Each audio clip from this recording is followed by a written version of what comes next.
kepahaman, keimanan, ampunan, ketakwaan, dan juga semangat untuk selalu mendekatkan diri kepada Allah dan selalu meningkatkan kualitas sholat kita. Baik, mungkin sebelum kita mulai,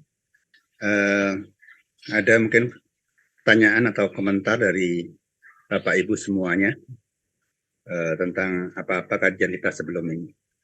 Silakan jika ada sambil menunggu peserta lainnya yang belum yang mungkin masih ada kesibukan lain. Silakan.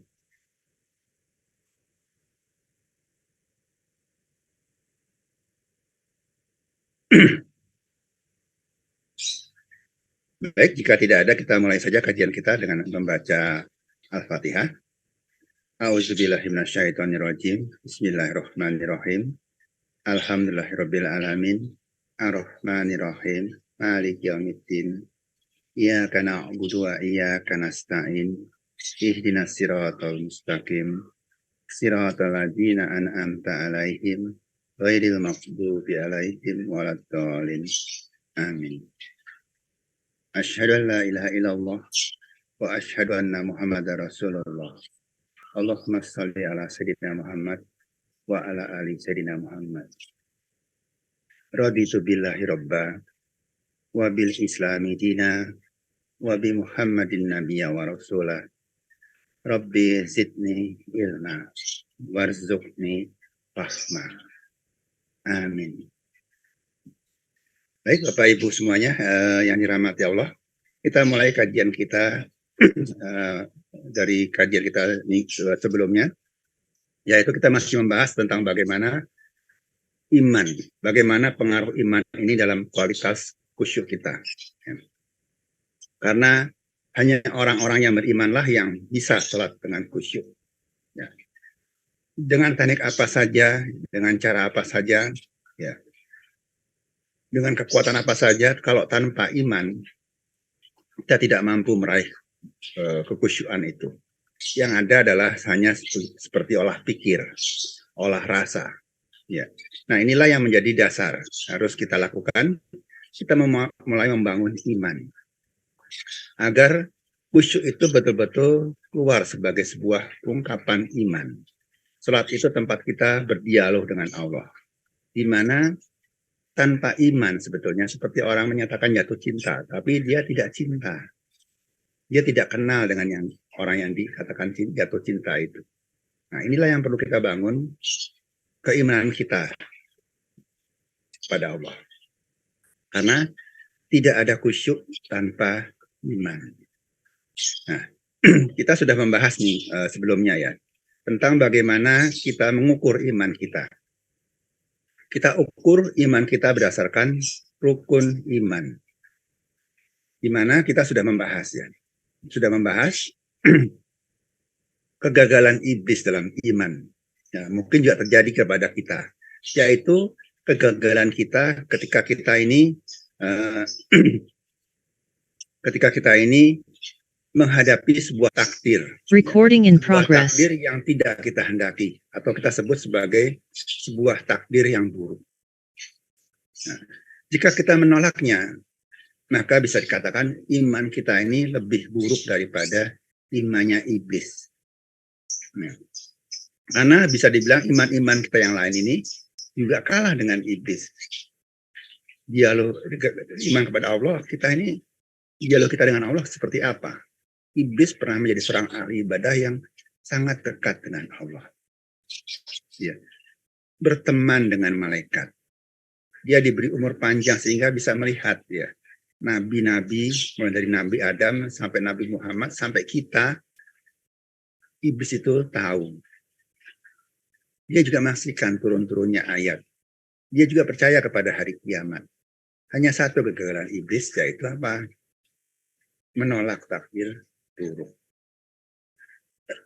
Padahal iblis tahu hebatnya Allah, ya, berkuasanya Allah, kemahatauannya Allah. Tapi hanya karena tidak sesuai dengan nafsunya, iblis menolak. Padahal iblis pun mungkin tahu juga tentang ayat ini ya, di mana dikatakan ya Tidak ada suatu musibah atau bencana pun yang menimpa di bumi dan tidak pula pada dirimu sendiri, melainkan telah tertulis dalam kitab Lauhul Mahfuz sebelum kami menciptakannya. Sungguh yang demikian itu adalah mudah bagi Allah. Iblis tahu Allah itu Maha Pencipta dan sudah mengatur, menyusun skenario tentang bagaimana ciptaan ini akan dikelola. Bagaimana ciptaan ini akan diperlakukan. Sudah diatur, dibuat skenario-nya, dibuat hukum-hukumnya, sehingga kita ini tinggal menjalaninya, tinggal melaksanakannya, dan tinggal mengalaminya. Jadi, ketika ada sebuah takdir, ya itulah sesuatu yang terbaik bagi kita. Ya. Karena itu, ketika ada takdir yang kita bilang buruk, ya, di mana keinginan kita ini tidak sesuai dengan kenyataan yang kita alami. Kenyataan yang kita alami lebih buruk atau lebih tidak bagus daripada yang kita harapkan. Di sini yang kita butuhkan apa? Kita bersabar menahan diri. Berusaha tidak berkeluh kesah atau tidak kecewa dengan Allah. Tidak menyalahkan Allah seperti iblis menyalahkan Allah. Ya. Disebabkan engkau menyalahkan aku, maka aku akan menyalahkan hamba-hambamu juga. Ya, seolah-olah iblis itu sesat gara-gara Allah. Padahal terjadi karena kesombongannya. Aku dari api, dia dari tanah. Kenapa kok aku disuruh sujud kepada yang dari tanah, yang lebih rendah dari aku? Jadi inilah yang terjadi kepada iblis, dan inilah juga kita harus hindari. Ketika ada musibah, bisakah kita ini menahan diri dulu, bersabar dulu, menerima ketetapan Allah dulu, sambil melihat apa yang akan Allah berikan kepada kita. Pasti sebuah kebaikan di ujungnya. Nah, kesabaran ini tidak bisa kita lakukan sendiri. Ya, tidak bisa kita lakukan, kita tahan-tahan terus diri kita ini untuk menerima takdir Allah itu. Harus ada sebuah sikap, yaitu betul-betul menerima. Ya, betul-betul percaya sama Allah. Sehingga kalau orang-orang sabar, yang disebut sabar itu adalah orang yang mengatakan apabila tertimpa musibah, mengatakan innalillahi wa inna ilaihi rojiun. Jadi begitu orang ketimpa musibah, orang hatinya sabar, hatinya percaya kepada Allah, dia akan menyerahkan semua urusannya, rela menerima takdirnya karena Allah. Dia mengatakan innalillahi wa inna ilaihi rojiun. Jadi yang tadinya keinginannya di sini, ya, begitu ada sebuah kejadian di sini, dia tahu ini pasti lebih baik, dan dia juga yakin ini pasti lebih baik daripada apa yang direncanakan, sehingga dia ikuti maunya Allah. Sehingga tidak ada lagi perbedaan antara keinginannya dengan keinginan Allah, sama. Dia rela ikut maunya Allah. Karena punya dasar iman yang kuat. Dia yakin Allah itu baik. Allah itu maha tahu. Allah itu tidak pernah salah. Allah itu maha suci. Nggak pernah jahat. Ya.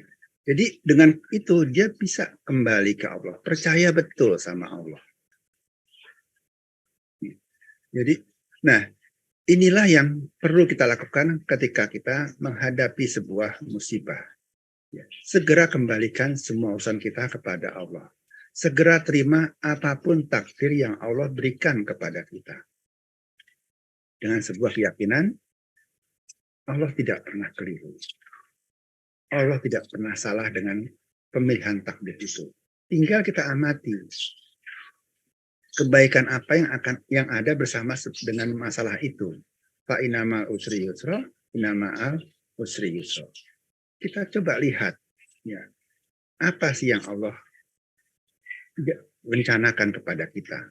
Mungkin kita sudah pernah mengalami hal yang sama dengan hidup kita selama puluhan tahun. Kita mungkin pernah pengen sekolah, masuk sekolah sini, nggak bisa, kok akhirnya kita sekolah juga. Kita lihat ada kebaikan apa. Mungkin ketemu jodoh, ya mungkin itu malah memang yang kita sukai, ya. Atau hal-hal lain yang membuat kita hidup seperti apa yang kita alami sekarang ini. Karena Allah sudah siapkan sebuah skenario, sebuah rencana yang itu baik buat kita. Inilah yang perlu kita sadari ketika kita ketimpa musibah.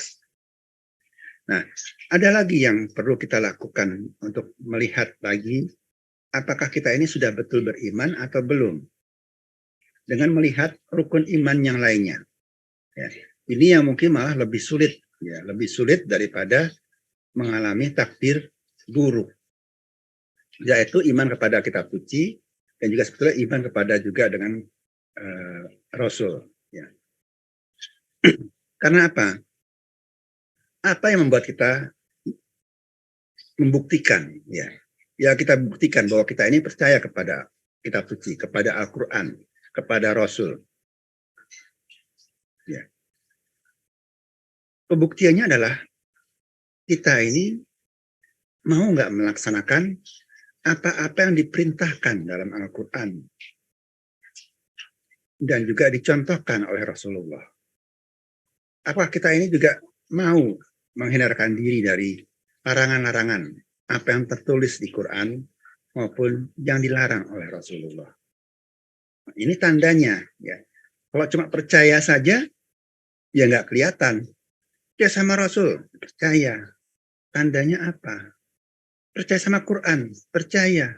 Buktinya apa? Apakah kita pernah membaca Quran dengan baik? Ya, Fatihah sampai Anas. Berapa kali kita sudah selesai? Berapa ayat yang kita pahami? Berapa ayat yang sudah kita laksanakan? Nah, itulah tanda iman kita. Bukan hanya sekedar berkata, tapi ada sebuah aksi. Karena iman itu tadi diyakini dalam hati, diucapkan dengan lisan, dan dilaksanakan dengan perbuatan kita. Jadi tampak. Ya, tampak bagaimana kita ini mengimani Quran kita. Apakah kita ini mau menjalankan perintah-perintah Allah yang tertulis di dalamnya, atau menjauhi larangan-larangan Allah juga yang tertulis di dalamnya. Nah, kita bisa melihat, ya, saya ambil contoh saja. Dalam Quran itu ada ayat-ayat yang dimulai dengan kalimat panggilan kepada orang beriman. Wahai orang-orang beriman, atau ya ayyuhallazina amanu. Ya, panggilan kepada orang-orang beriman. Allah memanggil orang beriman untuk melaksanakan perintahnya atau menjauhi larangannya. Nah, lebih dari 80 ayat yang menggunakan redaksi yang sama. Ya ayyuhallazina amanu, wahai orang-orang beriman. Ya. Nah, saya ambil beberapa contoh di sini. Ya. Assalamualaikum, Ustaz. Waalaikumsalam. Salam. Misalnya perintah untuk menjalani qisas. Ya. Mata dibayar mata, nyawa dibayar nyawa. Nah, apakah kita bisa menerima hukum qisas itu? Ya. Dan mampukah kita melaksanakannya? Nah, kalau melaksanakan ini mungkin tergantung kepada tadi bagaimana hukum positif yang ada di negara kita. Ya, tidak bisa kita mau-mau sendiri. Ya. Tapi bagaimana kita ini menerima hukum qisas? Puasa, kita diperintahkan puasa di bulan Ramadan. Sudahkah kita melaksanakannya? Ya, saya yakin yang hadir di sini semua sudah melaksanakan itu. Nah, memenuhi janji. Ya. Orang beriman adalah orang-orang yang memenuhi janji. Nah, bagaimana kita ini dalam hal memenuhi janji kita? Apakah kita ini betul-betul berusaha untuk menepati janji kita? Atau kita ini orang yang gampang mengabaikan janji? Atau malah menggunakan janji itu sebagai cara kita berkelit dari sebuah masalah. Atau untuk membujuk rayu sesuatu. Jadi bagaimana kita ini, sikap kita ini dalam keinginan kita untuk menepati janji-janji yang pernah kita ucapkan. Ya. Orang beriman adalah banyak berzikir. Zikron kasiron, sebanyak-banyaknya zikir. Dia ingat Allah terus dalam kehidupannya. Ya. seperti ingat pada sesuatu yang sangat dikasihinya, ya. Istrinya, anaknya, cucunya, ya. Sehingga dalam semua perbuatannya, dalam semua kegiatannya, itu ditujukan untuk membahagiakan apa yang dikasihinya, memenuhi apa yang diharapkan oleh yang dikasihinya. Ya. Kalau kita sayang kepada anak misalnya, kita lihat sesuatu, kita ingat anak. Ya. Kita ingat istri, kita nggak berani selingkuh, ya. Nggak berani zina apalagi. Ya. Kita berusaha kerja dengan sebaik-baiknya untuk memenuhi kebutuhan nafkahnya. Ya. Nah, sama dengan kalau kita ingat Allah, bukan cuma sekedar membaca kalimat-kalimat zikir, tapi bagaimana perilaku kita, bagaimana pekerjaan kita, bagaimana perbuatan kita, apakah itu didasari oleh rasa ingat kita kepada Allah. Ketika kita menjauhi larangan kita, itu terjadi karena apa? Kita takut oleh azabnya Allah. Jadi, setiap perbuatan kita ingat Allah. Ya. Lihat langit, kita ingat bagaimana Allah menciptakan langit dan bumi. Kita lihat hamparan di bumi ini, bagaimana Allah ini memberikan banyak kenikmatan kepada kita. Ya. Banyak hal lain yang membuat kita ini ingat Allah. Jadi semua hal ini, kita ini dibawa untuk ingat kepada Allah. Kemudian juga orang beriman diperintahkan untuk bersalawat kepada Nabi Muhammad SAW. Mendoakan beliau, mendoakan keselamatan beliau. Ya. Meskipun beliau ini seorang Nabi yang dijamin masuk surga. Ya. Tapi kita diperintahkan untuk mendoakannya. Ya. Kemudian orang beriman diminta untuk berjuang dengan harta dan jiwanya. Jadi betul-betul kita ini berjihad, ya, mempertaruhkan, ya, mengeluarkan harta kita dan juga mempertaruhkan nyawa kita jika perlu. Ya. Jadi ini adalah perintah-perintah Allah. Dan banyak lagi contoh di sini, saya buat ada 10 contoh di sini. Ya. Tinggal kita ukur dari 10 contoh di sini, ya. Berapa yang sudah kita laksanakan penuh? Berapa yang mungkin 75% atau 50%? Berapa yang belum bisa kita laksanakan? Dan mungkin nggak ada yang kita ini anggap, oh ayat ini, perintah ini nggak cocok dengan zamannya. Misalnya saja, tinggalkan hukum kisos. Udah nggak zaman hukum mati itu. Ini masalah HAM. Dulu iya mungkin, sekarang enggak. Nah, apakah kita sampai bersikap seperti itu? Ya, artinya kita anggap hukumnya Allah ini ketinggalan zaman. Meninggalkan sisa-sisa riba. Sekarang zamannya riba. Gitu ya. Susah ditinggalkan. Nah, tapi apakah kita kemudian menerima riba dengan begitu saja? Ini ceritanya lain. Ya. Ada sebuah perintah meninggalkan riba. Nah, kita nih bagaimana sikap kita menghadapi itu? Atau kita anggap udah nggak bisa kita meninggalkan riba, udah terima saja riba. Apakah kita seperti itu? Ketika menghadapi tadi ketetapan-ketetapan Allah yang tertulis dalam kitab suci yang diajarkan oleh Rasul. Ini baru perintah. Nah, bagaimana dengan larangan Allah? Yes. Apa kita juga punya keinginan untuk meninggalkan larangan Allah? Kita ambil contoh. Biasa. Orang beriman dilarang menyesali kematian orang yang berperang di jalan Allah.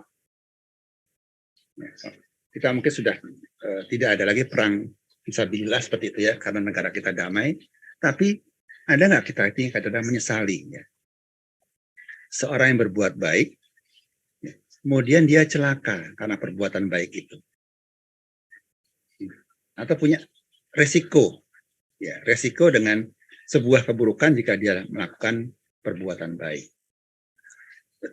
Misalnya saja ada teman kita yang melihat sebuah keburukan, ya katakanlah ada korupsi yang dia lihat, kemudian dia laporkan, dia suarakan. Gitu. Akibatnya apa? Dia dipecat mungkin, atau dia masuk penjara mungkin, karena sebuah laporan dari sebuah kebenaran. Lalu kemudian kita nyeselin, coba sih, dia nekat sih laporin. Gitu. udah tahu ada resikonya, ya. Kok dilaporin juga? Nah, ini penyesalan karena seseorang melakukan sebuah perbuatan baik, kemudian dia terkena kasus, ya, dia dikasuskan, dia masuk penjara, atau dia mendapatkan musibah, dipecat segala macam, kemudian kita menyesali itu. Dilarang memakan harta secara batil dan tidak membunuh diri sendiri. Makan harta secara batil, korupsi, markup harga, KKN, dan sebagainya. Nah, kita ini mencoba meninggalkan itu enggak? Ya. Atau kita malah terlibat dalam itu. Ya. Dilarang sholat dalam keadaan mabuk hingga mengerti apa yang diucapkan. Ini pernah kita bahas ya. Kita ini ketika sholat, ngerti nggak dengan yang kita ucapkan? Dan kita berusaha nggak mengerti apa yang kita ucapkan. Dengan tidak berdalih, ya. Oh, ini kan bahasa Arab. Ya. Saya wajar dong kalau saya nggak ngerti bahasa Arab. Padahal Allah larang orang sholat dalam keadaan tidak mengerti apa yang dia ucapkan. Yang kalau orang Arab, dia harus mabuk dulu untuk tidak mengerti apa yang diucapkan. Ya. Kemudian dilarang mengharamkan yang halal. Sesuatu yang halal, ya sudah halal. Boleh kita makan, boleh kita ambil, ya, boleh kita kerjakan. Jadi jangan sampai sesuatu yang halal itu kita haramkan. Oh, saya nggak mau makan sapi, ya, karena saya vegetarian, haram buat saya. Nah itu jangan. Kalau memang buat kesehatan lain lagi ceritanya, tapi jangan sampai seperti itu menjadi seperti sebuah perintah atau sebuah sesuatu yang membuat kita ini tidak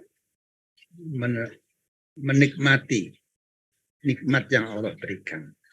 Yang Allah halalkan ya sudah halalkan. Perkara kita memilih karena suatu alasan kesehatan misalnya, ya sudah kerjakan saja. Tapi jangan sampai itu menjadi sesuatu pengharaman yang kemudian itu juga kita sebarkan bahwa itu haram, itu tidak baik. Nah, itu yang tidak boleh. Ya. Tapi kalau buat orang kita sekarang mungkin baliknya, menghalalkan sesuatu yang haram. Gitu. Yang halal aja, yang haram aja susah, apalagi yang halal. Ya. Kalau nyari rezeki kadang-kadang ada orang-orang yang punya prinsip seperti itu. Semua hal dia kerjakan, termasuk yang haram ya, karena dipikir yang haramnya susah dapatnya, apalagi yang halal. Nah, ini yang tidak boleh sama sekali. Ya. Kemudian mengambil pemimpin orang-orang yang merendahkan agama, ini tidak boleh kita lakukan. Ya. Kemudian misalnya juga mengolok-olok suatu kaum. Ya. Ada sebuah kaum ya. Kita jelek-jelekan terus ya. Nah ini mungkin terjadi dalam dunia politik kita sekarang ya. Dunia sosial kita sekarang, kita ini sering menjelek-jelekan orang yang berseberangan dengan kita. Ya kita fitnah, kita bikin sebarkan kabar-kabar hoax ya, dan segala macam untuk menjatuhkan nama mereka. Nah ini jangan kita kerjakan dan juga jangan terlibat dalam sebuah penyebaran berita-berita yang menjelekkan suatu kaum. Meskipun kita ini mungkin nggak senang dengan kaum itu. Tapi jangan jelek-jelekan kecuali sebagai sebuah peringatan yang sudah kita tahu betul. Ya, tahu betul keabsahan, ya, validitas daripada berita itu. Tapi jangan tangan jari kita ini ringan ya, forward berita-berita yang menjelek-jelekan tanpa kena kita ini berpikir, ya, mencari tahu fakta-faktanya untuk sebelum kita sebarkan kepada orang lain. Jadi sekarang ini kadang-kadang gibah itu ringan sekali. Padahal gibah itu lebih buruk daripada diibaratkan seperti apa? Memakan bangkai saudara sendiri. Kita makan babi saja sudah muak gitu ya. Geli, jijik. Apalagi dengan kalau makan yang kita makan itu bangkai saudara sendiri. Lebih menjijikkan. Nah, seharusnya kita ini melihat gibah itu seperti menjijikkannya kita makan bangkai. kalau kita makan babi. Kita bisa bersikap seperti itu enggak? Begitu kita lihat berita gibah, kita jijik. Ya. Bacanya saja jijik, apalagi memforwardnya ke tempat-tempat lain. Cukup berhenti di kita. Dan coba kita lihat kembali dengan larangan ini. Sudah berapa banyak larangan ini yang sudah kita hindari? Berapa yang mungkin masih setengah-setengah? Berapa yang belum kita hindari? Dan berapa yang sudah mulai kita adopsi? Kita terima. Seolah-olah ini menjadi sebuah pembaruan. Ya. Jadi ini yang perlu kita perhatikan. Ya. Bagaimana kita ini bisa mentaati apa yang Allah perintahkan, menjauhi apa yang Allah larang. Ya. Jadi inilah sebuah ujian juga bagi kita. Ya. Ujian keimanan kita, ujian ketaatan kita kepada perintah Allah dan juga Rasul-Nya. Semakin banyak yang kita kerjakan, artinya semakin iman kita. Ya. Nah, disinilah ujian kita, ujian kita. Iblis gagal di sini juga. Ketika iblis diperintahkan, sujudlah kamu kepada Adam. Iblis menolak. Ya, dia enggan dan takabur. Dan dia termasuk golongan orang-orang yang kafir.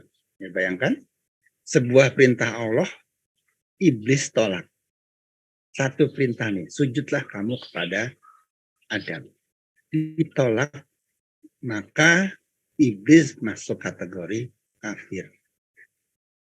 Ya, tadi yang namanya rukun iman itu, jika ada satu rukun yang gugur, maka runtuhlah iman itu. Karena ini rukun, bukan 1/6, bukan ya gugurnya 1/6 atau 2/6, tapi gugur seluruhnya. Iblis begitu menolak satu perintah Allah, langsung imannya gugur, termasuk golongan orang-orang yang kafir. Nah, kembali kepada tadi, ada banyak perintah dan larangan dalam Quran. Ya, yang paling jelas adalah perintah yang diawali dengan panggilan orang-orang beriman. Sudah berapa banyak yang kita gagal melaksanakannya? Sudah berapa banyak yang kita gagal menjauhinya? Larangan-larangan itu. Nah, mungkin tidak semua memang kita bisa lakukan itu. Tidak semua bisa kita perintahkan. Tapi apakah kita kemudian mentoleransi, mengadopsi, ya, mengabaikan hukum-hukum itu? Ya. Dengan apa? Dengan logika kita. Iblis menggunakan logikanya juga untuk membantah perintah Allah. Ya. Allah berfirman, apakah yang menghalangimu untuk bersujud kepada Adam di waktu aku menyuruhmu? Kata Allah begitu, dengan Allah. Iblis menjawab, saya lebih baik daripadanya. Engkau ciptakan saya dari api, sedang dia engkau ciptakan dari tanah. Ini iblis membantah dengan logika kita. Logikanya. Dia pikir dia lebih baik daripada Adam.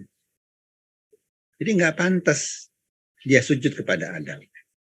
Artinya apa? Iblis seperti lebih pintar dari Allah. Dia pikir Allah yang salah. Aku lebih baik. Kenapa aku yang disuruh sujud? Itu logika iblis. Nah, kita pun jangan-jangan sama. Ada sebuah perintah dan larangan, kita tidak bisa laksanakan, atau kita tidak mau melaksanakannya, kemudian kita berdalih. Itu kan cuma sunnah. Ya, sunnah kan nggak dikerjakan, nggak apa-apa. Ini yang masih ringan gitu ya. Ya, misalnya riba, kan sudah tidak bisa tinggalkan riba. Susah. Ya sudah, saya makan riba saja. Ya. Saya dengan terbuka hati kita nerima riba itu sebagai sebuah standar ekonomi yang baru. Hukum kisos udah nggak zaman, HAM sekarang. Kita menerima sebagai sebuah hukum yang baru. Nah, ini yang tidak boleh terjadi. Hukum Allah adalah berlaku sepanjang zaman. Hukum Allah adalah sebuah kebenaran yang mutlak. Nah, tinggal bagaimana kita ini menjalankannya. Ya. Karena apa? Logika ini kita ini kadang-kadang terbatas. Ya. Allah tahu banyak sekali, kita ini hanya seperti ya sebutir garam di laut pengetahuan kita. Allah tahu lebih banyak daripada itu. Ya. Kita coba bisa lihat lagi juga bagaimana keterbatasan sebuah logika. Ya. Dan ingatlah ketika Tuhanmu berfirman kepada para malaikat, sesungguhnya aku hendak menjadikan seorang khalifah di muka bumi. Ya. Mereka berkata, mengapa engkau hendak menjadikan khalifah di bumi itu? Orang yang akan membuat kerusakan padanya dan menumpahkan darah. Padahal kami senantiasa bertasbih dengan memuji engkau dan menyucikan engkau. Tuhan berfirman, sesungguhnya aku mengetahui apa yang kamu tidak tahu. Ya. Jadi ketika akan menciptakan manusia ini pun, Allah berkata, ya berfirman kepada para malaikat, aku mau menjadikan seorang khalifah di muka bumi yang namanya manusia. Ya. Malaikat melihat spesifikasinya manusia ini kayak apa sih? Ternyata manusia itu adalah orang yang akan membuat kerusakan di muka bumi ini dan menumpahkan darah. Mereka punya nafsu, serakah, semua mau dimakan, semua mau dikuasai. Akibatnya apa? Juga sering berperang, menumpahkan darah, gontok-gontokan. Kenapa kok ya, makhluk yang seperti ini yang akan Allah jadikan sebagai khalifah, kok nggak seperti mereka saja? Ya, yang kerjanya bertasbih, memuji Allah, ya. Tapi Allah katakan, aku lebih tahu daripada yang kamu tidak ketahui. Jadi tadi pengetahuan malaikat itu hanya sedikit. Pengetahuan Allah besar, jauh lebih besar. Nah, kita jangan menjustifikasi perintah Allah atau larangan Allah dengan ilmu kita yang sedikit. Karena Allah tahu lebih banyak dan tahu apa yang lebih baik bagi kita. Kadang-kadang logika ini tidak sesuai dengan logika kita ini tidak sesuai dengan logikanya Allah. Ya, coba kita bisa misalnya ya, yang namanya sabar sering dengan konotasi sebuah kelemahan.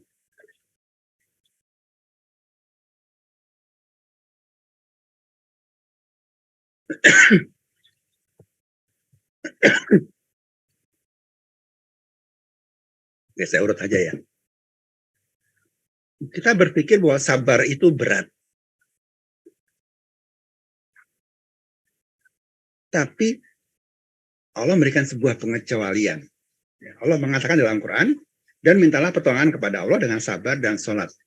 Sesungguhnya yang demikian itu berat. Kecuali bagi orang-orang yang khusyuk. Ya, memang secara umum sabar itu berat. Menahan diri itu berat. Ya, tadi kalau ada sesuatu yang jauh daripada kita harapkan, itu rasanya berat. Sering kita kehabisan kesabaran. Tapi buat orang-orang yang khusyuk, sabar itu tidak berat. Nah, jadi ada pengecualiannya. Nah, tinggal pernahkah kita masuk dalam yang Allah kecualikan itu?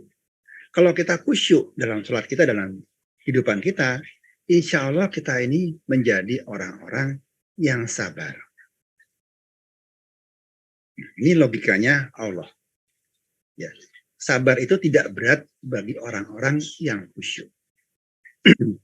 Sabar itu lemah, tak berdaya. Ya, ini apalagi kalau kita sering nonton sinetron. Ya, sinetron azab, seperti itu ya. Di mana orang sabar itu sepertinya apa? Sering dibully, sering dihina, ya, sering kalah. atau harus mengalah. Ya, seolah-olah orang sabar itu tidak punya kekuatan untuk membela dirinya.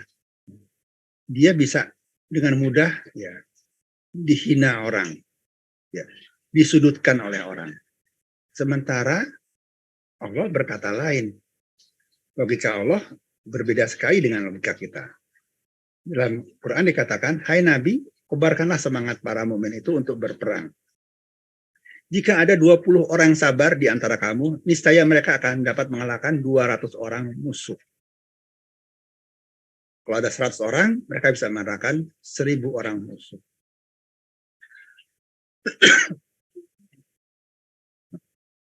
Kita lihat di sini ayat ini. Ya. Kita lihat logikanya Allah. Menurut Allah, orang sabar itu punya kekuatan 10 kali orang biasa. Sehingga 20 orang sabar itu bisa mengalahkan 200 orang biasa. Ya. Punya kekuatan super malahan. Ya.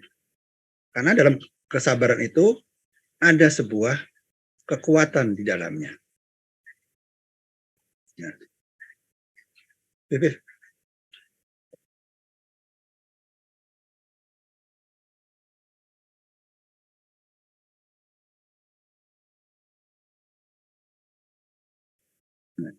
Jadi orang sabar itu punya kekuatan yang tidak disadari. Ya. Punya keuletan yang jelas ya. Melakukan sesuatu yang seperti tidak ada harapan, orang sabar itu mampu melaksanakannya. Sesuatu yang katanya sulit, orang sabar itu mampu melaksanakannya. Ya. Karena punya keyakinan, yaitu mencari apa? Ridho Allah. Jadi tidak tergantung kepada balasan dari orang lain, tidak tergantung pujian dari orang lain. Dia punya hubungan pribadi dengan Allah.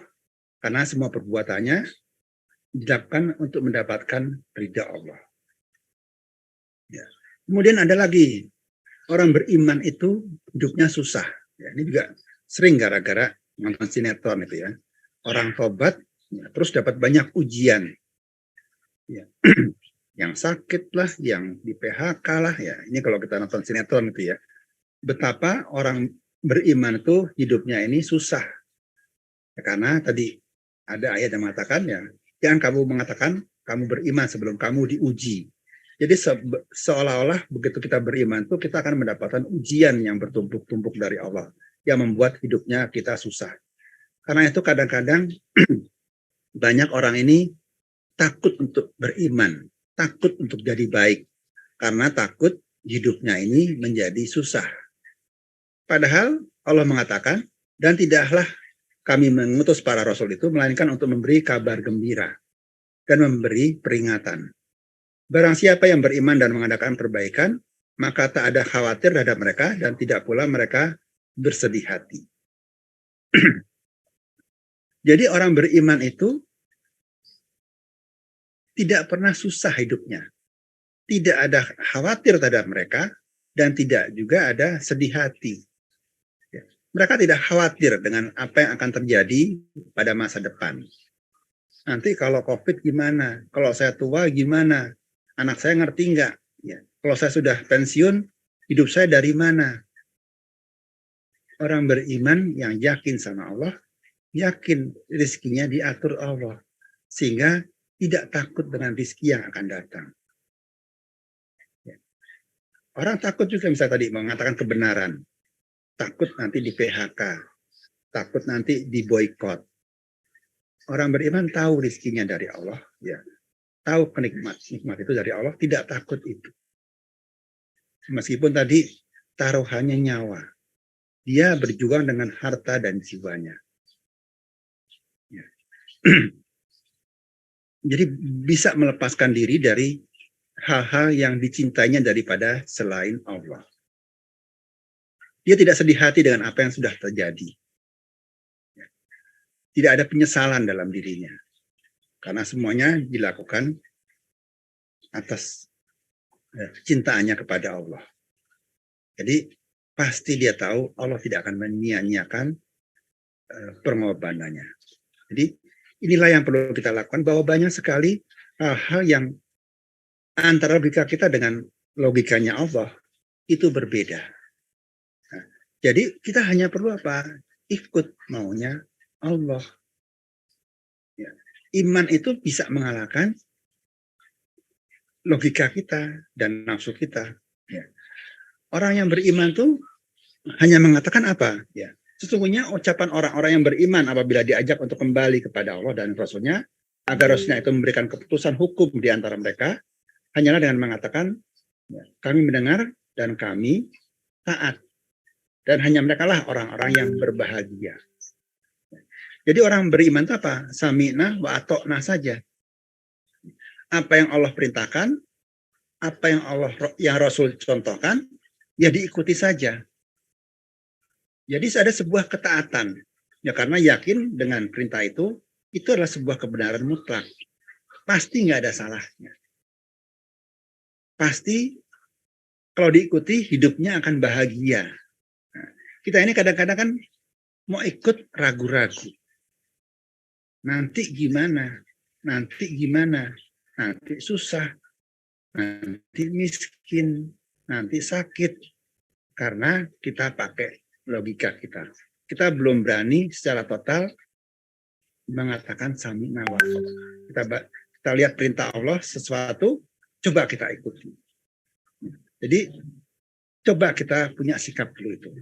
Terima apa-apa yang Allah tetapkan kepada diri kita.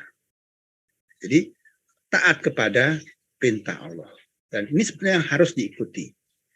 Ya, jadi tidaklah patut bagi laki-laki yang mukmin dan tidak pula bagi perempuan yang mukmin apabila Allah dan Rasulnya telah menetapkan sesuatu, akan ada baginya pilihan yang lain tentang urusan mereka.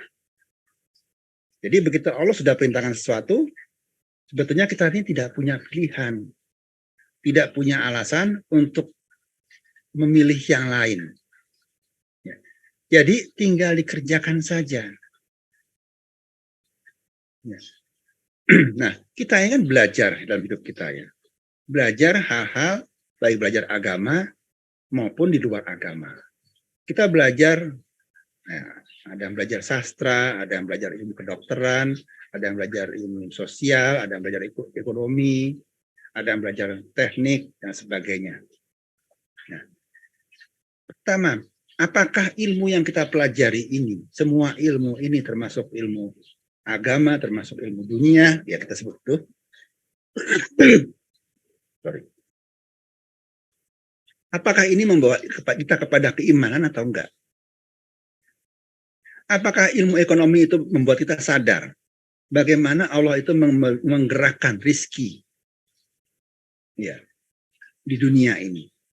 Bagaimana sebuah rizki berpindah dari satu daerah ke daerah lain, dari satu negara ke negara lain, dari satu orang ke orang lain. Bagaimana sebuah benda itu punya nilai tambah,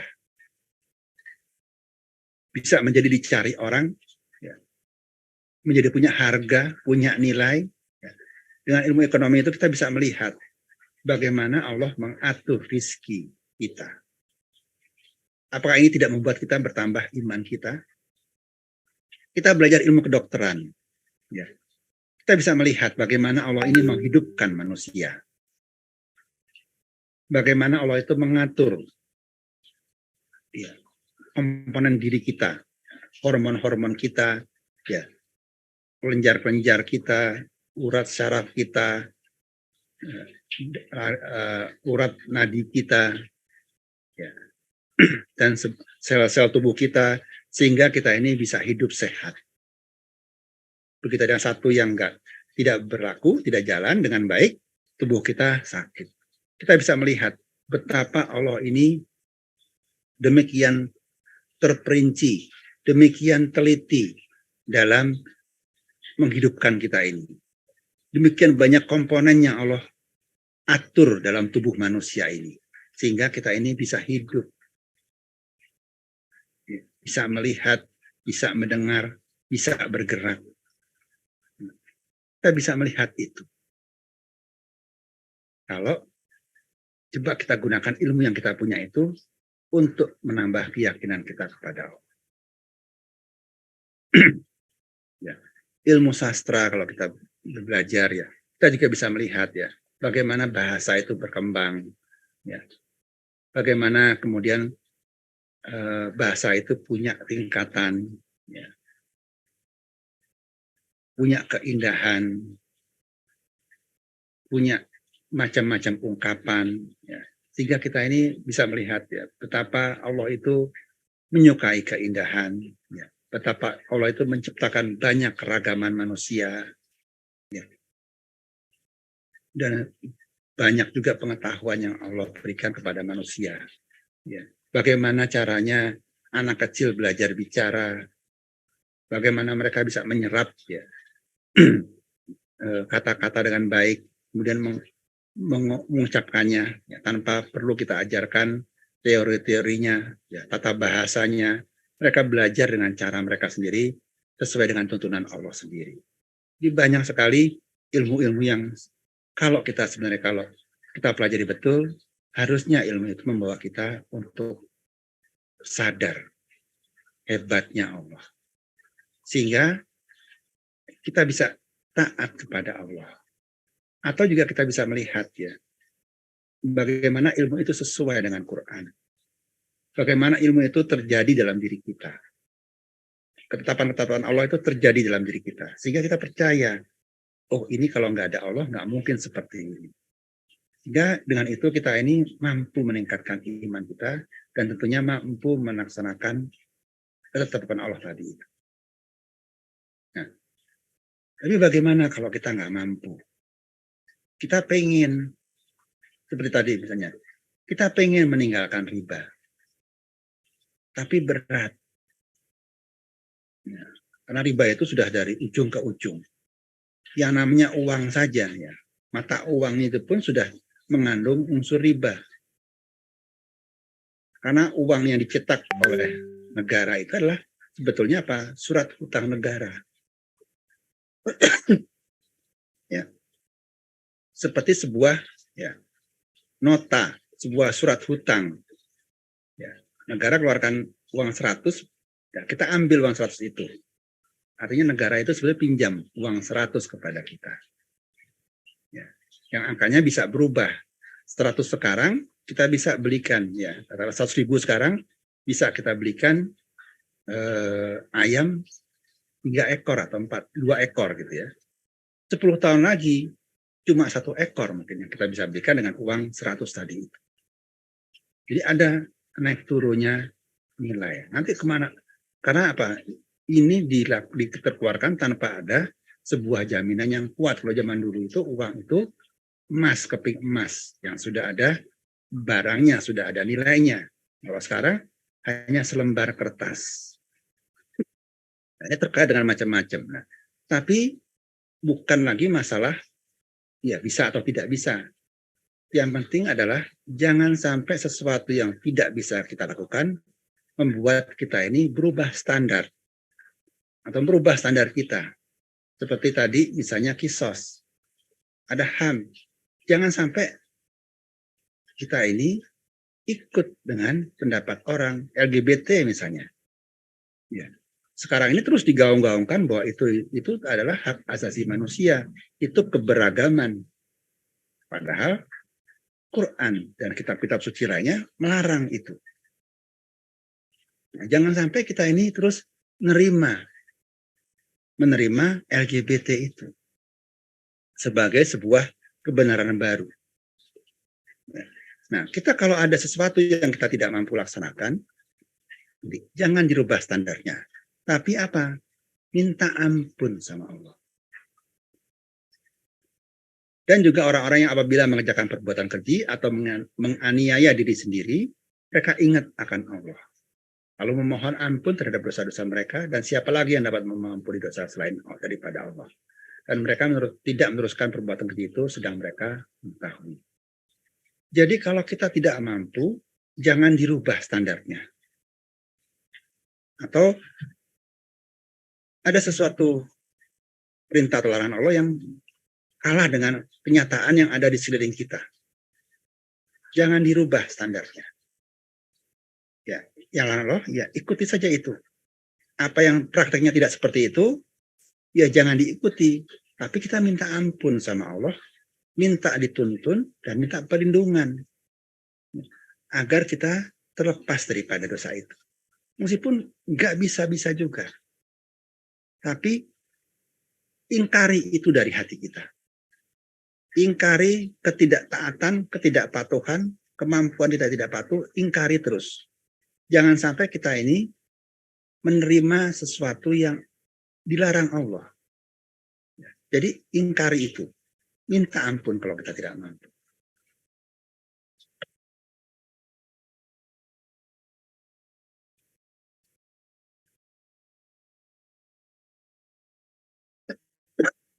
Sama dengan pertanyaan dari Bu Sri Faizah ya. Hukumnya bagaimana seorang PNS meminjam uang di koperasi dengan sistem pemotongan langsung dari gaji setiap bulan. Dan jika meninggal dunia maka hutang tersebut habis karena sudah dibayar asuransi jiwa. Apakah ini tergolong riba? Ya. Keperluan pinjaman itu untuk membangun rumah sendiri yang rusak misalnya. Ya. Kalau tergolong riba, bagaimana mengatasinya? Saat sementara tidak ada uang meluluskannya atau mengembalikannya. Terima kasih. Ya. Jadi ya ini yang terjadi ya. Kita ini secara praktek sulit keluar dari riba. Ya. Ada dua, riba itu atau tidak riba itu tergantung kepada akad sebetulnya. Ya. Akad. Misalnya kita mau beli rumahnya atau beli motor lah gitu. Kita bisa minta kepada bank konvensional atau multifinance leasing konvensional ataupun bank syariah atau leasing syariah. Ya. Ini ada dua pilihan. Ya. Yang satu akadnya adalah pinjam meminjam. Pinjam dengan tambahan bunga. Yang satu adalah akad, yang syariah adalah akadnya jual beli. Kita beli pokoknya harganya bank syariah atau multifinance syariah beli katakanlah 10 juta, dijual ke kita 12 juta. Kita cicil 3 tahun. Di sini kita beli 10 juta, nanti ditambah dengan bunganya, total-totalnya selama 3 tahun juga dicicil 12 juta. Sama, angkanya sama. Tapi akadnya berbeda. Yang satu akadnya tadi pinjam meminjam dengan bunga, yang satu akadnya jual beli.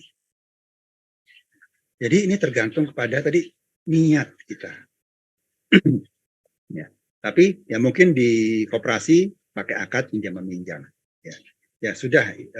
Kalau memang paling mudah itu, ya, dan tidak punya alternatif lain, ya kerjakanlah. Tapi tadi kembali minta ampun sama Allah. Kita belum bisa menemukan solusi lain yang lebih baik. Kita terus berusaha. Mudah-mudahan nanti ketemu caranya. Mudah-mudahan ketemu rezekinya sehingga cepat dilunasinya. Tapi terus kita berusaha, berdoa untuk keluar dari situ. Ya. Tadi antara bank konvensional dengan bank syariah itu kadang-kadang cuma beda akad. Ya, angkanya sama. Ya, kita pinjam cicilannya sama. Tapi akad itulah yang membedakan kita taat sama Allah atau tidak. Ya. Saya ambilkan contoh yang ekstrim. Berzina dengan nikah. Zina dengan nikah ini yang digunakan sama. Alatnya sama. Caranya sama. Yang beda apanya? Akadnya. Ya. Ini akad jual beli jasa, yang satu akad nikah. Serah terima dari seorang wali kepada suami. Penyerahan dengan sebuah mahar. Ya. Jadi ada duitnya juga di sini sebenarnya begitu ya. Yang di sini juga ada duitnya, tapi beda akad. Yang satu ikut ketetapan Allah, yang satu ikut hawa nafsu. Ya, jadi beda akad ini bisa berpengaruh kepada halal dan haramnya. Cuma itu sebenarnya. Ya. Kita ini sudah Allah atur, tapi kita ini punya tekad seperti apa. Ya. Riba itu punya niat untuk mengeruk kekayaan orang dengan cara yang tidak baik, ya, dengan cara paksa, dengan cara meres. Sementara kalau pinjam meminjam yang syariah itu adalah jual beli tadi. Ya, kamu butuh, saya beli, saya jual dengan harga segini. Dengan penuh apa? Sebenarnya kasih sayang di situ. Jadi ini ada sebuah niat, ada sebuah tujuan yang berbeda dengan melihat dasarnya akad itu tadi. Ya, jadi betul-betul yang kita pernah bahas ya tentang niat itu sangat berpengaruh. Niat kita ini apa dalam itu?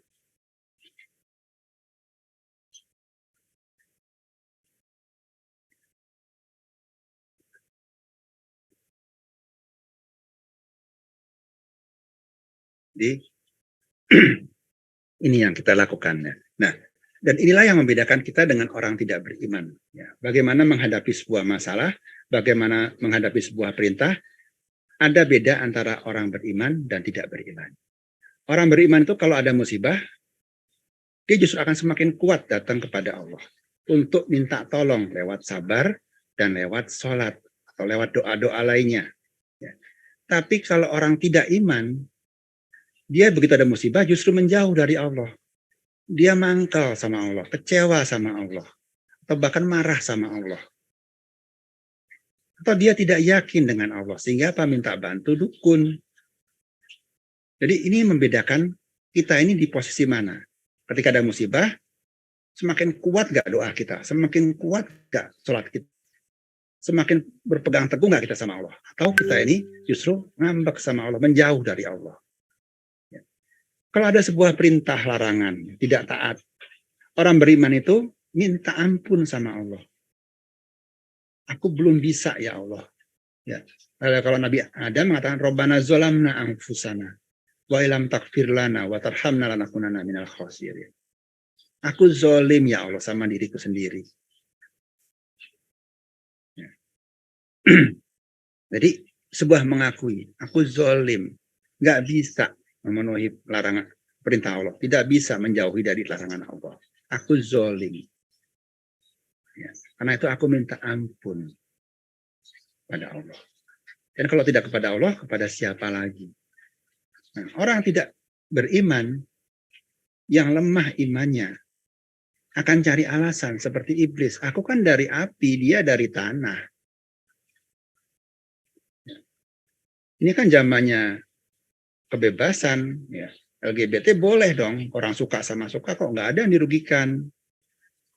Nah ini mencari alasan. Nah kita di mana posisinya? Nah, sama juga tadi dengan pertanyaan dari Ibu Ambarwati. Ya. Kalau nggak ngerti sholat, bahasa sholat detail, gimana? Global boleh nggak? Iya boleh saja, tapi kenapa kok nggak bisa detail? Padahal bacanya cuma sedikit. Mungkin tidak persis kata per suku katanya. Paling tidak per ayat, per kalimat kita tahu persis ayat ini bunyinya apa. Karena semakin kita ini paham, ya, semakin kita ngerti artinya dan semakin lebih jauh lagi mengerti makna-maknanya, semakin baik kita ini mengungkapkan ya perasaan kita, iman kita kepada Allah. Gitu. Jadi semakin detail kita mengerti arti itu, semakin paham kita makna-maknanya, akan semakin baik pula kita dalam mengungkapkan tadi iman kita kepada Allah ketika kita sholat. Kita bisa mengungkapkan permohonan ampun kita kepada Allah jika kita tahu makna-makna bacaan sholatnya. Kita bisa berdoa minta rizki dari Allah kalau kita tahu makna-maknanya. Kita bisa memuji Allah dengan baik kalau kita ngerti arti dan makna-maknanya. Jadi semakin detail kita mengerti, semakin paham kita makna-maknanya, maka semakin baik pula ungkapan kita dalam sholat. Mengucapkan sesuatu dalam sholat. Jadi ini harus kita usahakan. Ya. Karena tadi sebetulnya bacaan sholat itu sedikit. Kalau kita gunakan terus setiap hari sebagai sikap kita berdialog dengan Allah, nggak lama pasti kita bisa itu. Ya. Nah, kalau sudah bisa, tinggal kita tambah lagi tadi dengan pemahaman yang lebih dalam tentang makna-maknanya, sehingga kita bisa membawa apa yang kita rasakan di hati kita dalam bacaan-bacaan sholat itu. Ya, ini yang perlu kita bangun. Ya, jadi terus kita usahakan untuk bisa plek memenuhi apa yang Allah perintahkan dan menjauhi apa yang Allah larang.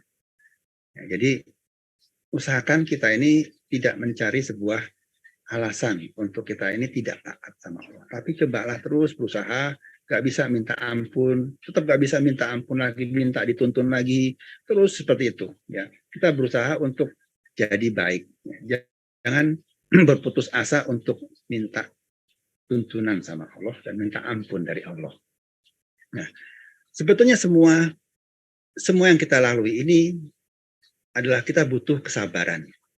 Ya, karena itu sabar dan sholat ini bergandengan, ya. Karena sabar itu kita perlukan untuk kita sebagai sebuah langkah awal untuk kita mendapatkan petunjuk Allah. Begitu ada sebuah masalah, ya tadi apakah ada musibah ataupun masalah dalam kita melaksanakan ketaatan, yang kita butuhkan adalah apa? Kesabaran. Sabar dalam menghadapi musibah, juga sabar dalam melaksanakan sebuah ketaatan. Ini mungkin sebelum ini dulu pernah ada pertanyaan dari Ibu Sri Kemala ya tentang hal ini. Ya. Jadi sabar itu sebetulnya mencakup banyak hal. Ya. Ada sabar dalam jalani takdir Allah. Ada sabar dalam jauhi kemaksiatan atau larangan-larangan Allah. Ada sabar dalam ketaatan kepada Allah. Nah, ketika menghadapi musibah, sebetulnya kita ini baru berada dalam sabar tingkat yang paling rendah. Kenapa disebut sebagai yang paling rendah? Karena ketika ada musibah dari Allah, ya, ketika ada takdir dari Allah, kita tidak punya pilihan selain menerima takdir itu.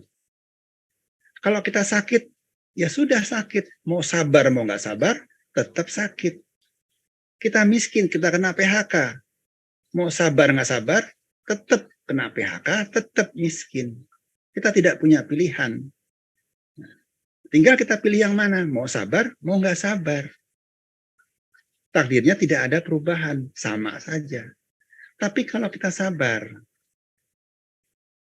ya, mudah-mudahan Allah berikan petunjuk kepada hati kita.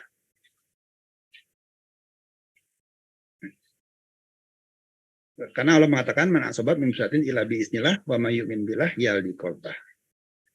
Tidak ada sebuah musibah pun terjadi kecuali atas izin Allah. Dan barang siapa beriman kepada Allah, rela menerima takdirnya Allah, niscaya Allah akan memberikan petunjuk kepada hatinya. Jadi begitu ada sebuah takdir buruk, kita yakin, kita terima. Mudah-mudahan Allah kasih kita petunjuk di hati kita, sehingga kita bisa bertambah sabar kita, dan bisa mendapatkan jalan keluar dari musibah kita itu. Nah, kalau kita nggak sabar, musibah itu tetap ada. Dan kalau nggak sabar, musibah itu menjadi apa? Menjadi siksa bagi kita. Ini adalah kesabaran yang harus kita laksanakan. Suka nggak suka, bisa nggak bisa, kita harus sabar ketika menerima takdir karena tidak ada pilihan. Nah, sabar dalam menjauhi kemaksiatan. Kalau ada maksiat pun, kita diojok-ojokin ke situ, kita pun harus punya kesabaran di situ. Karena apa? Ya, karena yang asik-asik itulah yang dilarang, yang enak-enak itulah yang diharamkan, ya, kata Bang Haji ini ya. Karena itulah godaan setan. Maksiat itu kelihatannya nikmat, enak, keren. Orang mabuk kayaknya keren, orang dugem keren. Ya. Orang korupsi kayaknya keren, kaya, bisa jalan kemana-mana. Tapi itu dimurkai Allah. Itu kita jalankan larangan Allah. Nah, di sini kita punya pilihan. Nah, makanya ini lebih sulit dibandingkan yang pertama. Ada pilihan. Mau diikuti atau tidak. Sama dengan Nabi Yusuf. Nabi Yusuf digoda oleh Zuleha. Istri seorang pembesar yang kaya. Artinya apa? Kira-kira Zuleha itu wanita yang cantik. Perawat. Wangi. Ya, gitulah ya. Menggoda Nabi Yusuf yang ketika itu remaja. Libidonya masih meledak-ledak kata anak itu. Yang tinggal pilihannya. Pilihannya diikuti Zuleha atau ditolak. Tapi Nabi Yusuf memilih menolak meskipun tadi resikonya berat. Yusuf berkata, wahai Robku, penjara lebih aku sukai daripada memenuhi ajakan mereka kepada. Ya, bayangkan ada sebuah kemaksiatan di sini. Ya, sebuah kenikmatan yang ditawarkan oleh Zuleha. Ya. Tapi Nabi Yusuf menolak itu. Dan dia memilih lebih bagus masuk penjara daripada zina. Nah, ini tentu apa? Butuh kesabaran untuk melaksanakannya. Sebuah resiko yang berat buat kita. Yang tadinya kita bisa dapat nikmat, ya, nikmat dalam tanda kutip ya.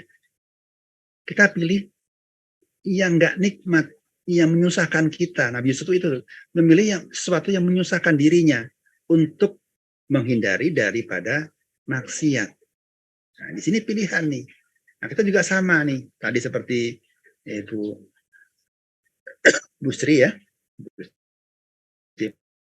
Faiza, ada sebuah kebutuhan ya untuk renovasi rumah ataupun di rumah ya, membangun rumah.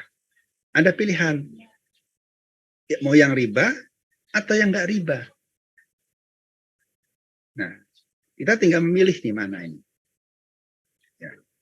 Yang riba kok mungkin bunganya lebih murah ya, cicilannya lebih enteng. Yang nggak riba kok cicilannya lebih gede. Nah, ini kadang-kadang sebuah pilihan yang juga berat buat kita atasi.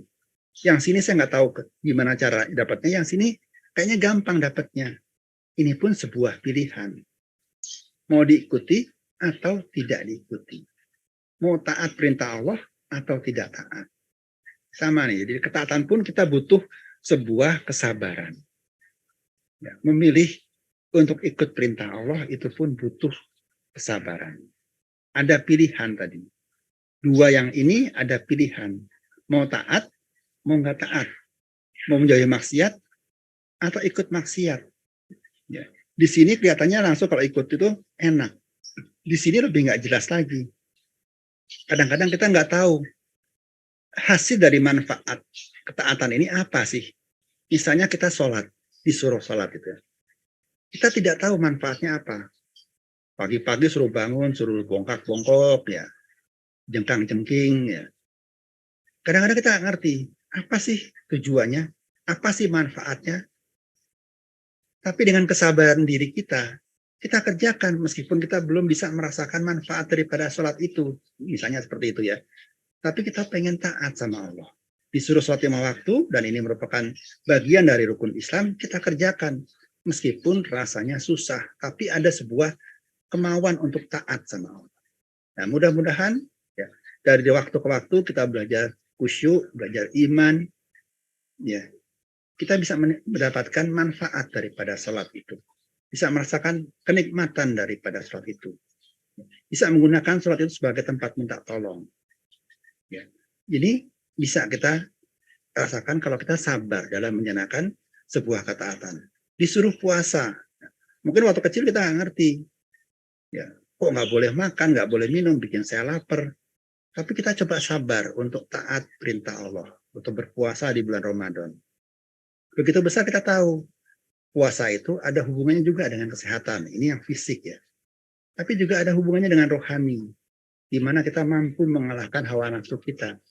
Sehingga kita lebih mudah untuk berkomunikasi dengan Allah. Untuk mendekatkan diri kepada Allah. Jadi kita butuh kesabaran dalam menjalankan ketaatan kepada Allah. Jadi hidup kita ini, ya betul-betul kita ini hidup harus dalam kesabaran. Karena kesabaran itu ada dalam semua aspek kehidupan kita. Mau maksiat, kita sabar. Mau taat, kita sabar. Jadi butuh kesabaran dalam kita menjalankan tadi. Memenuhi rukun iman kita butuh modal kesabaran. Dan inilah tanda ya, dan ini yang akan Allah sukai.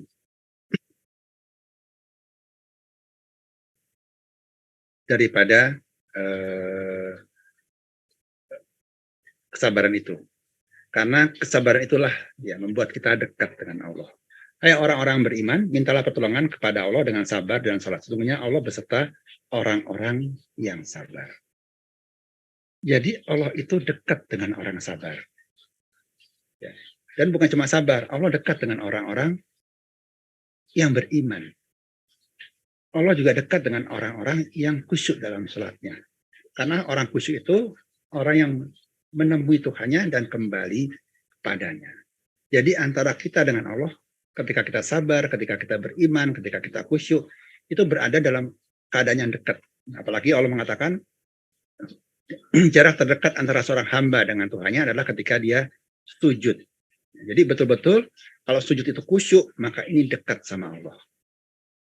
Nah, kalau kita ini nggak sabar, ya, nggak iman, susah iman, ya, kemudian juga nggak khusyuk juga. Artinya apa? Kita ini sedang tidak dekat sama Allah. Atau malah kita ini sedang dijauhkan oleh Allah. Allah nggak suka nerima kita. Nggak suka dengan kita. Ya, kalau kita gampang marah, gampang emosi, ya, tidak bisa mengendalikan diri kita, mungkin itu kita sedang diusir sama Allah. Yang membuat kita apa? Tidak bisa bersabar. Jadi hadapi kesabaran itu. Nah, agak batuk terus saya nih ya. Di sini ada komentar dari Ibu Sri Pais, manusia bebas memilih apapun tindakan, tapi tidak bebas memilih konsekuensi dari pilihan tersebut, karena Allah telah menentukan konsekuensinya. Apa begitu, Ustaz? Ya, ya. Kita bebas, dikasih Allah pilihan, meskipun kebebasan ini ada batasannya juga. Ya. Tapi tadi, takdir Allah itu tetap jalan. Kita bisa memilih takdir, ya seperti Umar bin Khattab, ya, ketika datang kepada tempat yang ada musibahnya, dia bisa punya pilihan, ya, mau ke tempat yang ada wabah atau dia pergi dari tempat itu, gak masuk ke situ. Umar memilih keluar dari tempat yang ada wabahnya. Dikatakan oleh seorang sahabat, oh, kamu lari ya Umar dari takdir Allah. Oh tidak lari, saya hanya berpindah dari satu takdir kepada takdir yang lain. Nah, jadi kita ini punya pilihan.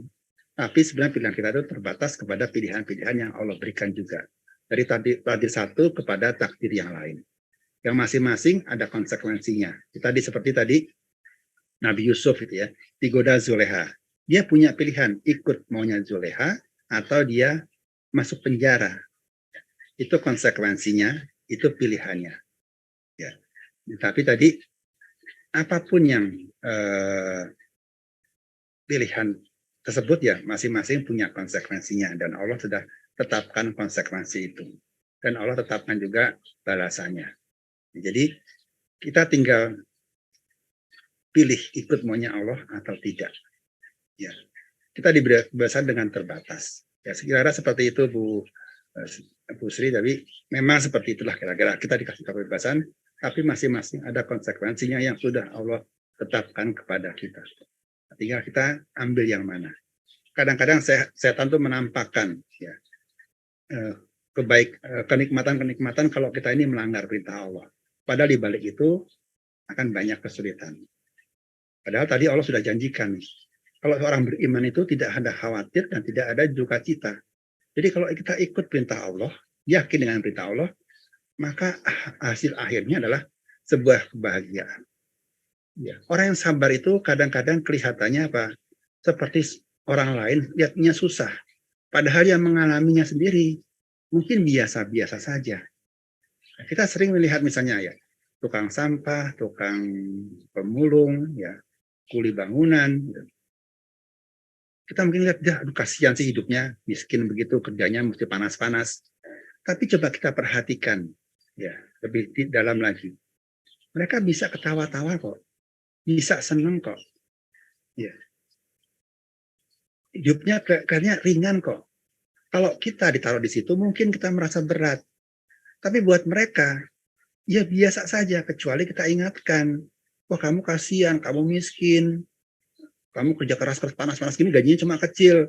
Nah itu membuat kita ini, orang itu menjadi susah. Ya, karena apa? Kita bandingkan dengan diri kita yang hidupnya ini, kita ini enak. Ya, dia jadi merasa berpikir, kok Allah nggak adil ya? Nah, karena itu orang yang beriman itu apa? Saling mengingatkan dalam kebenaran, saling mengingatkan dalam kesabaran. Watawasobil haq, watawasobil sober. Bukan ngomporin orang. Kalau ada musibah, ada lihat sesuatu yang keburukan, diingatkan atas kesabaran. Jangan dibikin dia ini menjadi susah dengan hidupnya. Nah, inilah yang perlu kita lakukan. Bersabar terus dengan Allah. Ya. Karena ketika kesabaran itu kita punyai, ya tadi orang yang sabar kita mengatakan inna lillahi wa inna ilaihi rajiun, maka Allah akan memberikan petunjuk kepada diri kita. Jadi begitu kita ini sama mau kita dengan Allah, kita akan bisa menangkap petunjuk Allah, menangkap rencana Allah ini apa untuk kita. Sehingga tadi kita ini bisa menjadi semakin sabar, semakin iman. Karena kita bisa melihat benar ada sebuah kebaikan yang Allah berikan bersama dengan kesulitan ataupun dengan perintah-perintah dan larangan-larangannya. Ada sebuah kebaikan di situ. Nah, inilah yang kita harus lakukan. Kalau kita punya logika, Allah mengatakan lain, ikut maunya Allah. Jadi bukan cuma musibah saja ya, tapi tadi sebuah ketaatan pun kita harus tinggalkan ego kita tinggalkan nafsu kita tinggalkan logika-logika kita, ikut maunya Allah. Innalillahi wa inna ilaihi rajiun. Kalau nggak mampu, minta ampun sama Allah. Nah, sikap iman inilah yang kemudian kita bawa kepada Allah. Sikap kita patuh sama Allah. Sikap kita nerima kehendak Allah, itulah yang kita bawa kepada Allah dalam sholat kita. Kalau sabar tadi adalah sebuah awal, menata hati dan pikiran kita, agar kita sinkron sama Allah. Kemudian kita sholat, kita ungkapkan apa yang kita rasakan. Ya. Kalau kita habis dosa, ya tadi mungkin ada perintah Allah yang tidak bisa kita laksanakan, kita bisa merasakan dosa. Iya, sholatnya kita minta ampun sama Allah. Ngomong Robik Firlinya itu beneran.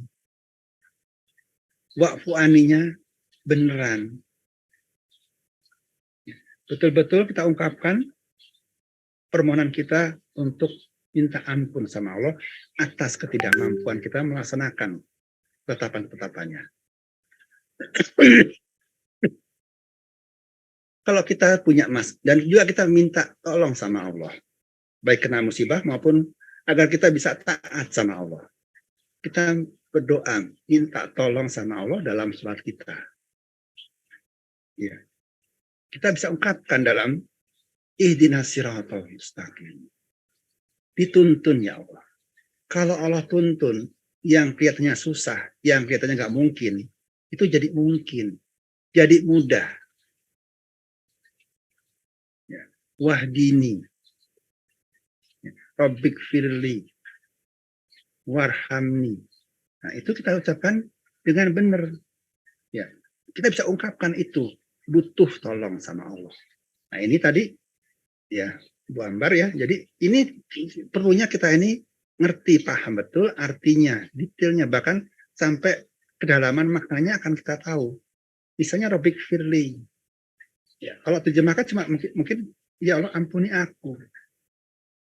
Tapi kalau kita lebih dalam lagi, gali lagi maknanya, ampuninya nih dosa yang mana? Rabbik firli itu menyangkut dosa yang lalu maupun dosa yang akan datang. yang besar maupun yang kecil, yang terlihat maupun yang tidak terlihat, yang sengaja maupun nggak sengaja. Jadi mencakup semua dosa. Ya, warzukni, minta rizki. Ya, kalau kita kaji lebih dalam, rizki ini rizki yang mana? Rizki warzukni ini rizki lahir dan batin. Ya, kalau kita kadang-kadang cuma berpikir lahir saja kan, duit, gitu. Tapi juga batin. Orang dulu minta rizki apa? Agar sempat membaca Quran. Ya, kalau kita baca doa khatam Quran, ya ada satu kalimat itu. Ya Allah, rizkikan aku untuk sempat membaca Quran di waktu pagi dan petang. Ya, jadi minta sama Allah, rizki itu mencakup rizki yang sangat luas tadi. Ya kita dapat nikmat, kita syukur. Dan banyak lagi kita bisa ungkapkan dalam kalimat-kalimat salat kita. Nah, iman inilah yang kita kemudian kita sampaikan kepada Allah. Dalam iftitah kita bisa sampaikan, inni wajjahtu wajhiya lillazi fataros samawati wal ardi hanifan musliman wa ma ana minal musyrikin. Aku hadapkan wajahku kepada Zat pencipta langit dan bumi yang lurus dan tunduk. Inna sholati wa nusuki wa mahyaya wa mamati lillahi rabbil alamin. Saya serahkan semua urusan saya, semua amal soleh saya, semua hidup saya, sampai mati saya pun rela untuk Allah. Betul-betul kita taruh ya, keinginan kita taruh logika kita taruh ilmu pengetahuan kita untuk ikut maunya Allah, ridho dengan maunya Allah, sampai Allah umpama Allah ambil nyawa saya pun saya ridho. Jadi kita ungkapkan ketaatan kita, ingin taat, ingin jadi baik. Ya, sampaikan betul-betul dalam kalimat sholat ini, doa kita ini. Sebuah keinginan untuk taat sama Allah. Meskipun mungkin gagal lagi, tapi selalulah punya sikap untuk taat kepada Allah. Kemudian kita baca Al-Fatihah. Ya, kita puji Allah. Kalau kita ini tidak kecewa dengan takdir Allah, maka pujian ini akan baik. Tapi kalau kita ini tidak terima takdir Allah, ya, kecewa dengan Allah, maka pujian ini tidak keluar dengan baik dari hati kita. Ya, bayangkan kita ini kecewa sama Allah, lalu bilang, Alhamdulillah, Rabbil Alamin. Kira-kira bisa bagus nggak kalimat ini kecewa? Kalimat ini keluar dari hati kita? Nggak bisa keluar dengan baik. Ar-Rahmanir-Rahim. Sementara hati kita kecewa. Kok Allah gini sih? Kok Allah jahat sih? Nggak cocok. Kalimat-kalimat sholat itu hanya bisa keluar dengan baik dari hati yang dipenuhi iman. Dari hati yang dipenuhi keinginan untuk takwa kepada Allah. Iyyaka na'budu wa iyyaka nasta'in. Hanya kepada Engkau kami menyembah, hanya kepada Engkau kami mohon pertolongan. Gimana kita mengucapkan itu kalau kita ini pembangkang, seperti iblis. Ada perintah Allah, kita tolak. Nggak bisa kita katakan, hanya kepada Engkau kami menyembah. Jadi,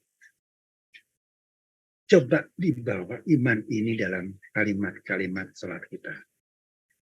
Kalimat-kalimat ini menjadi penghantar kita dalam mendaki ya, perjalanan kita untuk semakin dekat dengan Allah.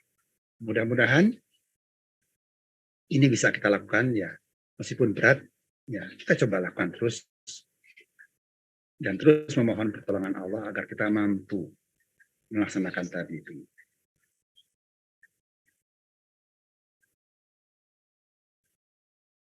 Oke. Baik, sebelum kita akhiri ini ada satu pertanyaan lagi dari Ibu Sri Faiza ya. Ustadz, dari contoh cerita tukang sampah tadi, sudut pandang orang menentukan suatu keadaan tersebut masalah atau bukan. Jika terjadi suatu takdir buruk, bisa jadi itu menjadi peluang untuk mencari ridha Allah dengan bersabar ya. Ustadz untuk menjalani dengan ikhlas. Ya. Kita bisa melihat tadi ya, sebuah keadaan itu kadang-kadang kita bisa belajar dari keadaan orang lain. Ya. Misalnya kita datang ke rumah sakit, ya, ke UGD, ya, ataupun di bangsal-bangsal ICU misalnya gitu ya.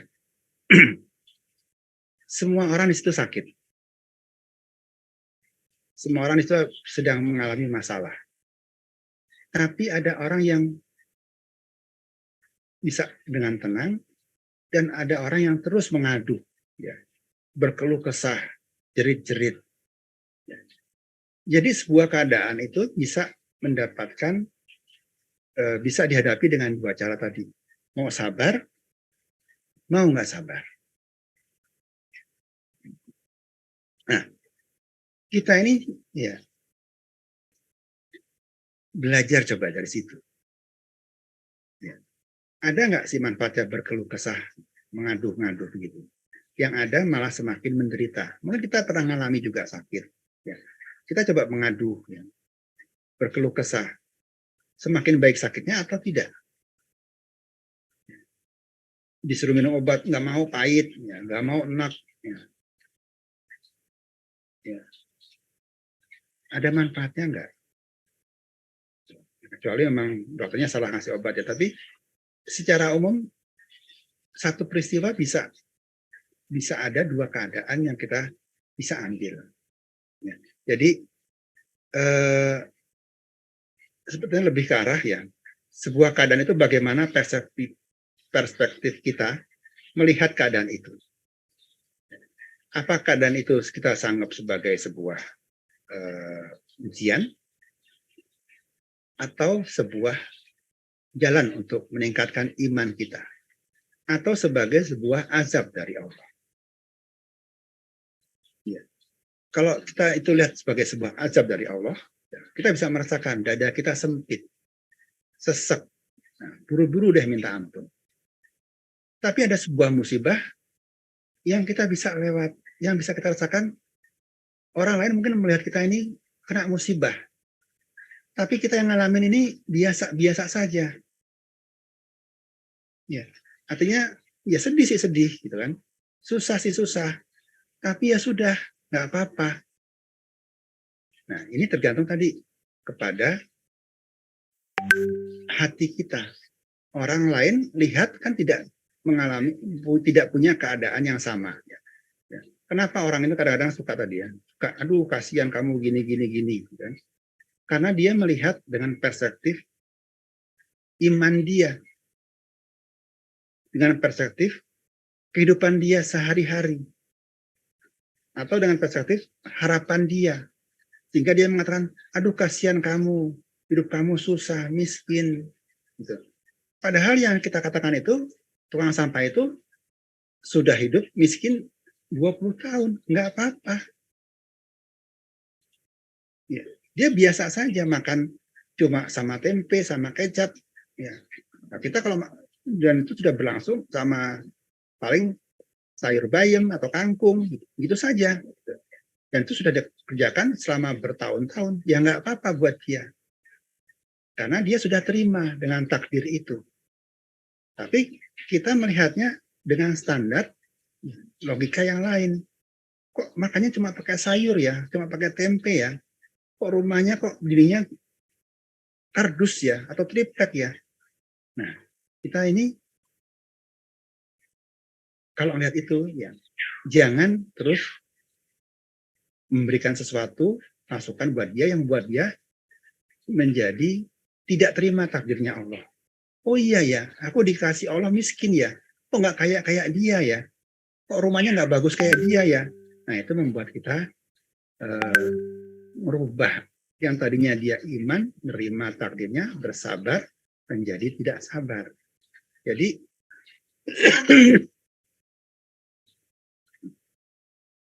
Tadi, bagaimana kita ini memandang suatu permasalahan, ya, melihat, meyakini permasalahan itu dari Allah, maka itulah berpengaruh kepada kemampuan kita untuk bersabar. Kira-kira itu Bu Sri Faizah, ada mungkin tambahan atau komentar lainnya?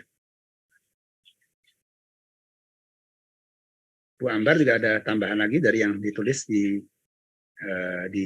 chat.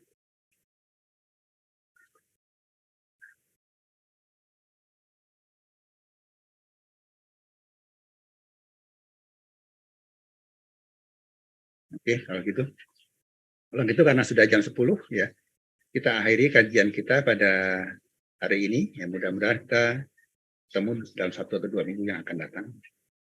Terima kasih semuanya, mudah-mudahan kajian kita pada hari ini membawa manfaat bagi kita semuanya, berikan kita kepahaman dan juga bisa menambah kesabaran kita dalam menghadapi hidup kita, dalam menjauhi kemaksiatan dan juga menjalankan ketaatan kita kepada Allah Subhanahu wa taala. Demikian kita tutup kajian kita dengan doa penutup majelis. Subhanallahumma wa bihamdika asyhadu la ilaha illa anta astaghfiruka wa atubu ilaik. Assalamualaikum warahmatullahi wabarakatuh.